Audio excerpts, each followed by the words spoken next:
There's only two 3-year-old debuts that I am awaiting. One of them we will check off the list this week as we do a preview of the Fountain of Youth Stakes.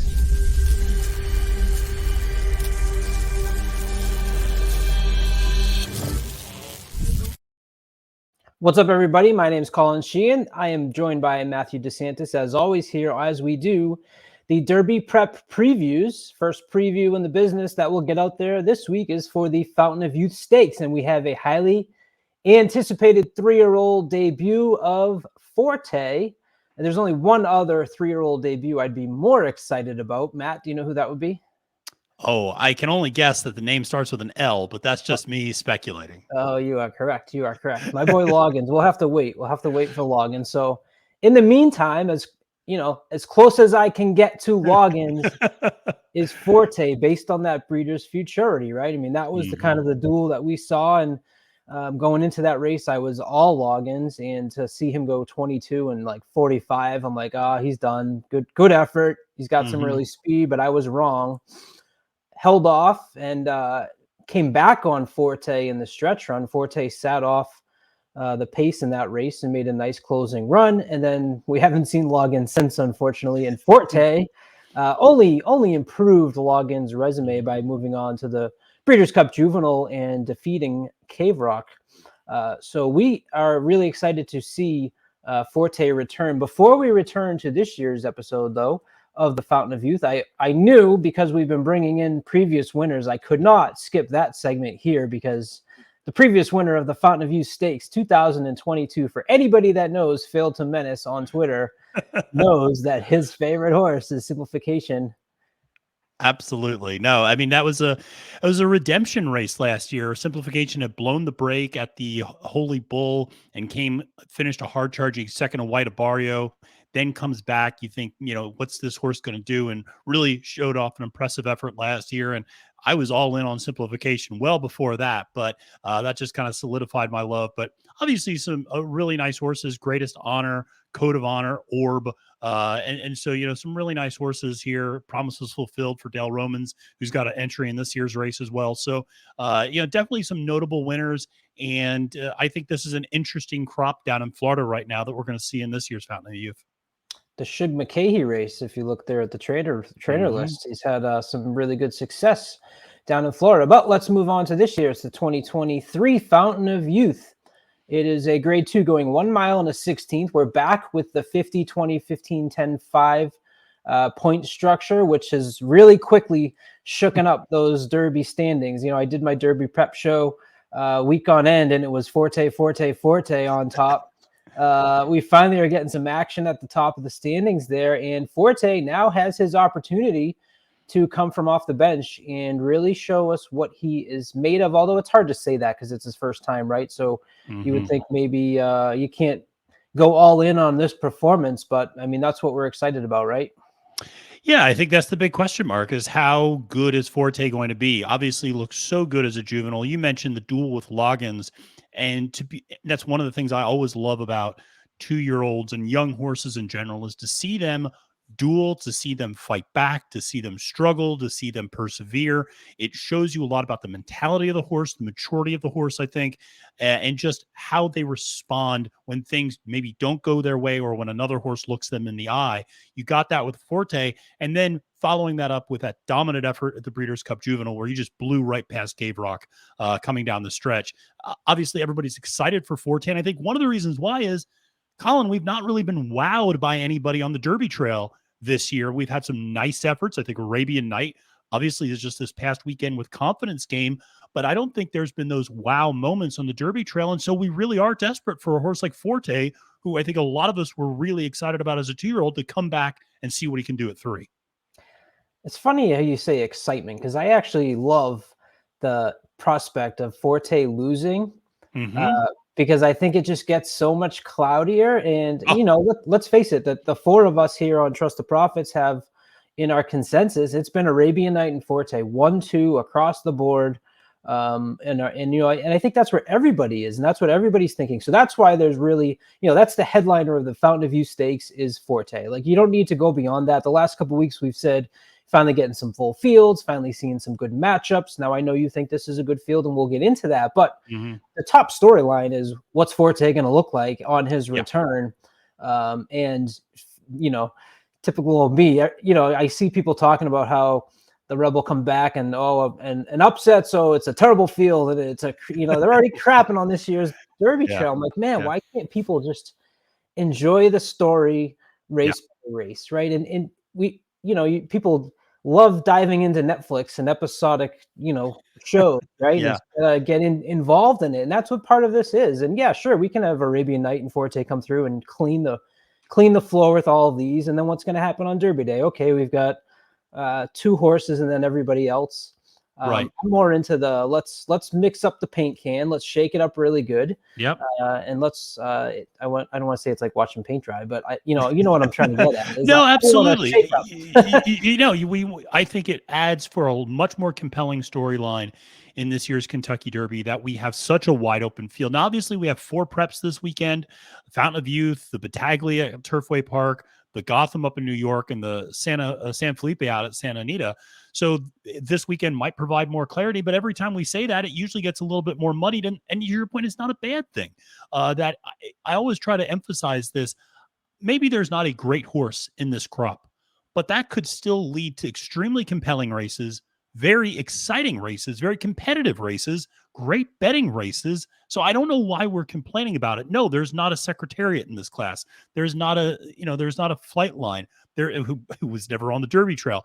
There's not a Medina Spirit even. There's maybe not one of those horses. That's okay. We can still enjoy watching these horses race against each other because I think in a lot of cases they are pretty evenly matched. Yeah, when you have America Pharaoh and Justify, I'm not craving for I need a Triple Crown winner, and how come no one is spectacular? And if you have someone that's spectacular, then what? Okay, so Forte's spectacular. Now what? Okay, he sweeps the floor with everyone, but whatever. I'll get off my wait till May and all the complaining I see. It's just enjoy it. Enjoy the story. Enjoy the love of the sport, and enjoy listening to us talk about this field. So I guess, I don't want to give right away. Who else on this? Who else from this field intrigues you that you're interested in watching run again? So there's a few horses that I'm interested in. One is the very inside horse. You mentioned that this is kind of the Shug McGahee stakes to some extent with his previous success at the Fountain of Youth. General Jim, I think, is a really interesting horse. Inside position, coming off a really nice effort in a 7 furlong sprint. And people are going to look at that last effort and think, oh, this is a sprint horse. This horse won twice routing, going 1 1/16 on the turf, actually. So this horse can absolutely do the distance. You have good pedigree up top, and then you have a damn out of curling underneath. So this horse should absolutely be able to handle the distance. Shug McGahee does not put horses in races that he does not think they have a shot. You have the inside rail. You have Louis Saez, who's as good as anybody. And I think this horse has a real chance in this race, and I think you get 6-1. You have great value. The other horse that's interesting to me is the second-time runner, Mage, the number 7 hole. This horse really should be the only serious speed in the race, and I could very easily see this horse getting loose in the lead, feeling a little brave, and I don't know. This horse popped a really big buyer speed figure on debut and might just be able to back it up with something special. So I think those are interesting horses that present a little bit of value if you're looking past Forte.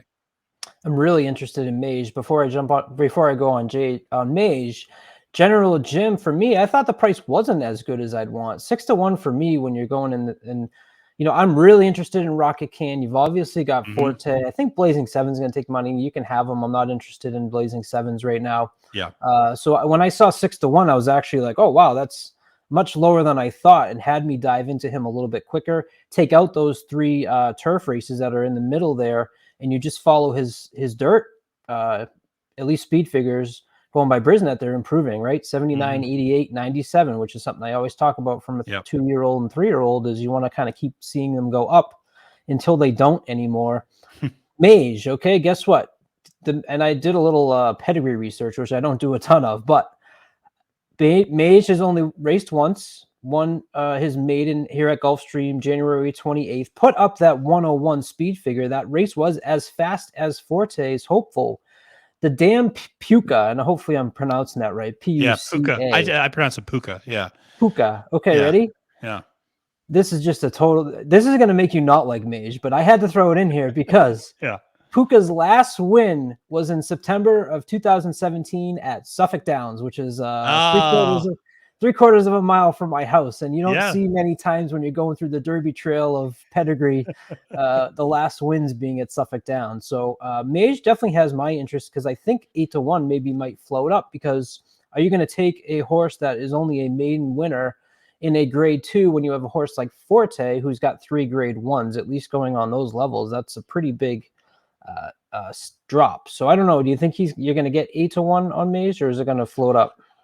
I think it's probably going to float up. I mean, unless there is rumors that this is the wise guy horse, unless there is kind of rumors on the day of the track. Now, one of the things that'll help that is Delgado's got a very good barn, but it's not like it's a Todd Pletcher horse that everybody's like whispering about, oh, this is a monster in the back, that we got a gorilla on our hands here that you see sometimes in social media.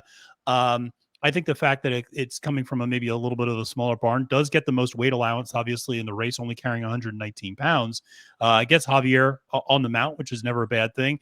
I think there's something to like, and I think you'll see that number float up. And I actually think you'll see General Jim float up a little bit too.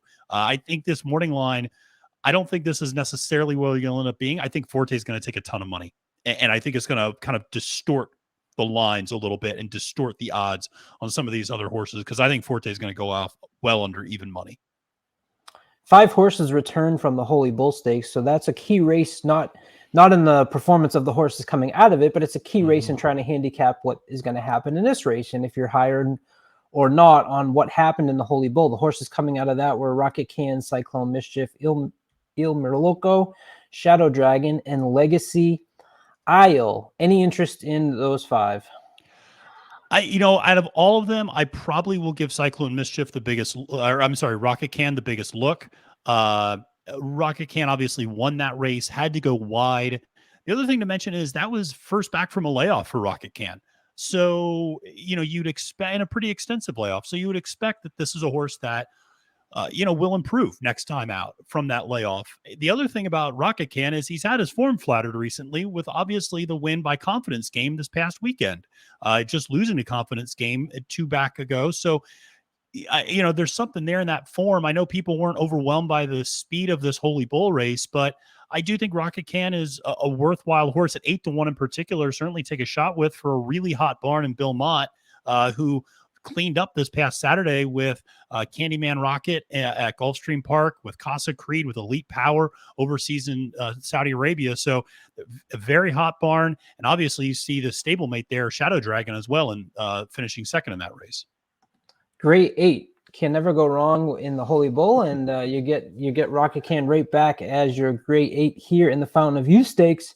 If Forte wasn't in this race, Rocket Can, maybe that is my horse. I am all over this horse. He's really moved up in my standings, both because of what you just said. Confidence Game certainly flatters that optional claimer, which was on the Stars Day at Churchill. Also has a loss to Instant Coffee, so another horse that's right up top there. So when you start paying attention to those horses that have raced against each other, which was a flattering point for a Confidence Game, that's kind of one thing you want to pay attention to, and Rocket Can certainly checks that box for me. The other horse that I was interested in is the 3 Shadow Dragon. This horse has gotten better with distance, and look at the notes on the last 2 races, both 5 wide. And I have to go back. I'll be honest, I haven't. Obviously we saw the Holy Bull there, but I'm interested that they want this horse that wide in order to stay clear of traffic, because this horse really closed well there. On a race that had a slow pace. They went 23-4, 48-4 in that Holy Bull. This horse was 8th at the first call, and as you saw, there was the 3 closing in there on Rocket Can. So those are kind of the 2 that I was intrigued by. It was Shadow Dragon and Rocket Can. Does Forte make this field look? Yeah. I don't think so. I think that if you think you're going to get last year's version of Forte, then sure, perhaps. After a 4-month layoff, I think Forte's recorded 5 works. 3 of them were highly suspect. Now Pletcher never really sends out his horses for bullets. He's not like Brad Cox. He's not like Bob Baffert. Rarely ever do you ever see a Pletcher horse run a bullet. And so he usually does ease them into training a little bit more, lets them go easy. He lets them run out a lot more, tries to really train them for distance. Um, but I think after a 4-month layoff, that's not easy to come back and run 8.5 furlongs. And you've had this maturation process. Again, we see this a lot with 2-year-olds who come back as 3-year-olds. Suddenly everybody else is caught up. You were the most precocious, you were the most physically developed, you were the most mentally aware at 2. Now everybody else is kind of catching up to you a little bit. Are you still like that? I always think of one of my childhood friends, Brian Sipe, who was about 5'8" and had a beard by the time we were in 5th grade. And when I met him years later, he was still 5'8".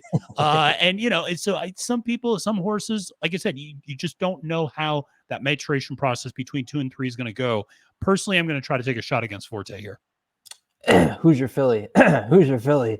Cost me on my doubling down. And don't forget the Colin Sheen angle I've been harking since Breeders' Cup Day is Breeders' Cup winners coming back at overbet and do not perform as well as their price. So that's true. The other thing to remember is this is not the goal for Forte, right? They're not going to go out and try to blow this field away and cause what is definitely not what they want to win. They want to win that first Saturday in May and basically already have the points to get there. So they don't even need to, they can finish 4th. That's the thing, Colin. This is a prep for another prep. This is a prep for the Bluegrass in all likelihood. This is just get Forte out there, get him to run. And then I think what you're going to see is a really good Forte in the Bluegrass. He likes Keeneland. We know that. And then he's going to be peaking at the right time. But why peak in the beginning of March when the goal is to peak in May? I think this is obviously that prime power ranking. Not surprising to see Forte and Blazing Sevens up there. A little interesting to see General Jim that high, a little bit above Rocket Can and that prime power ranking. But the pace is also, I think, an interesting dynamic here as well. Yeah, I was surprised by the prime power because I thought Forte would be much higher than a 6-point spread on Blazing Sevens. Of course, when I talk about that spread, remember, if there's a 10-point spread between first and second, they hit at 56% winners. So something that you can don't quote me the numbers, 50 or 60%. Yeah. But that 10-point is what I'm really looking for when I'm looking for my singles or ones that I really feel comfortable about after I do my handicapping. Do your handicapping first, then take a look and go, oh, you know what? I was right. This field is a lot closer together than we thought it was. And that's something we've talked about on these previews is just looking at that spread of the field and what's it going to look like when we had Angel of Empire and Confidence Game at 18-1. And 16-1. And we said, well, that spread's not really big. You got a lot of horses that are top there. And sure enough, we've been pretty on with that. As far as the pace, we've talked about the last 2 weeks about there being a lot of early speed in the races that we saw. And the closers were what was the play to go to. I don't see that in this race other than the one that you talked about, Mage.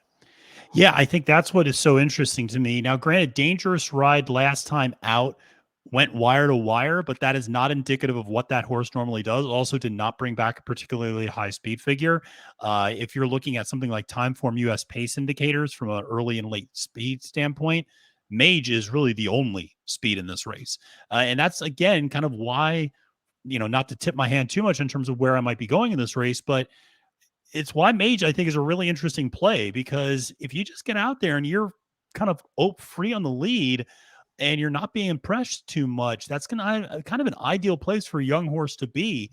So, if the rest of the field just kind of lets this horse go, then you just have to have to ask questions. What type of fractions are they going to be able to carve out? And is anybody going to be able to close on a horse that might have plenty left in the tank coming for home, especially at 8.5 furlongs, not going the mile and an 1/8, not going the mile and 3/16, but the 8.5. I think that's particularly important.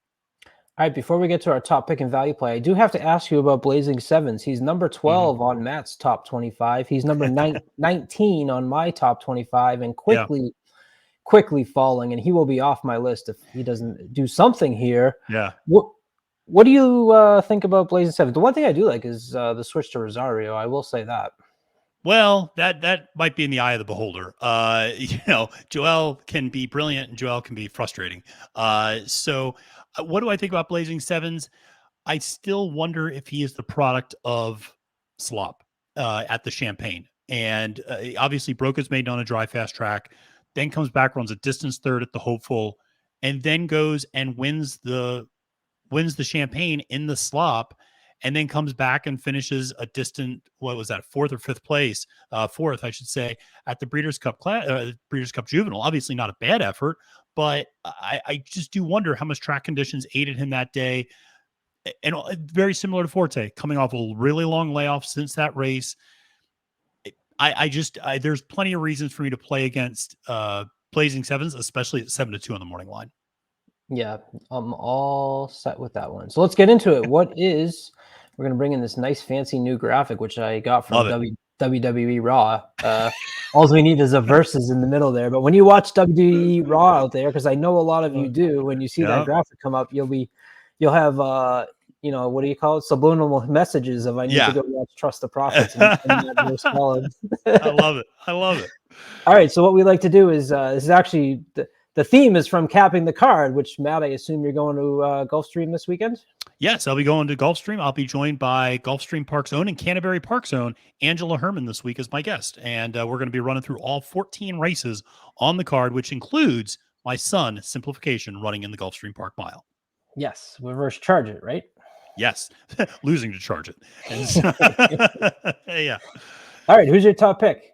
Top pick is going to be General Jim. I just think this horse is going to get the right trip. I have a lot of confidence in Shug McGahee going into this race, and I think this horse is progressing, like you said. I think this horse can absolutely handle the distance. I'm not worried about that, and I just think that I'm going to try to take a bet against Forte here in Blazing Sevens, and I think General Jim is going to float up a little bit on the board, even above that 6-1. So that's going to be my top pick. I'm going with Rocket Can. I really am interested in this horse. He is who I'm going to put, especially at 8-1. I can't pass up that. Sired by Into Mischief out of a Dam by Tappet. As we mentioned, the horses this one's lost to has been good. Also, has raced at this distance 3 times in a row. Something that I really like to see. Has a win over the slop at this distance, and Junior Alvarado's aboard for Bill Mott, who's basically his number 1 rider, right? So, where are we going for value? I'm going to go to Mage. I think Mage is going to float up a little bit more, 8-1 on the morning line, but I think you're going to get more than that. And again, this is more of a pace play. I just think Mage is going to be out there on the front end, and you give me a horse with early speed on a track like Gulfstream Park, I'm going to take a shot. Me too. We didn't talk about this before, but that's where I was too. Oh, that's cool. Okay. And it's because of the Suffolk Downs connection. How could I? I love it. How can I pass that up? Once I saw that, it's like 8-1. And I also, I shouldn't just copy off of you. I do like Castellano jumping aboard. Yeah. To me, that's certainly some interest there. And, you're always suspect of a horse throwing up a 101 Brisnet speed figure first time out at 7 furlongs. It's probably going to be really hard to repeat that. But is anybody else going to put up a 101 if Forte is just using this as a prep? Probably not, maybe, unless Rocket Cam does. Yep. And that would be a big jump for Rocket Cam to do that. So, I think Mage, like I said, I mean, he's got every chance to wire this field the way that the pace sets up. So might as well take a shot. All right, what else we got coming from Matt DeSantis this week? Oh, well, we have Capping the Card. We also are going to have a Battaglia Memorial preview. I'm going to be joined by Turfway Park's own Caitlin Free. We're going to preview that race. Might do some Santa Anita stuff as well because we got a ton of races out there. So always something going on. We got the Win Place show dropping on Monday as well. So make sure to check that out. But Colin, what do you have going on this week? We'll be doubling down, of course, with the Fountain of Youth Stakes as the second leg. We've gotten a little bit of a cold streak. We keep hitting 1 out of 2. Well, it's better than 0 out of 2. So. That is true. That is true. Although when it's wet paint and it's the 7-5 favorite, you're not as it feels like an 0-2. I know. Although I had that 5 condensation. I was big on condensation. Yeah. And getting him home or getting her home. Yeah. Would have been really nice for that. But what are you going to do? So we will be back with you. Stick around. We've got plenty here on the channel to look out for. Matt, thanks for doing this. Absolutely.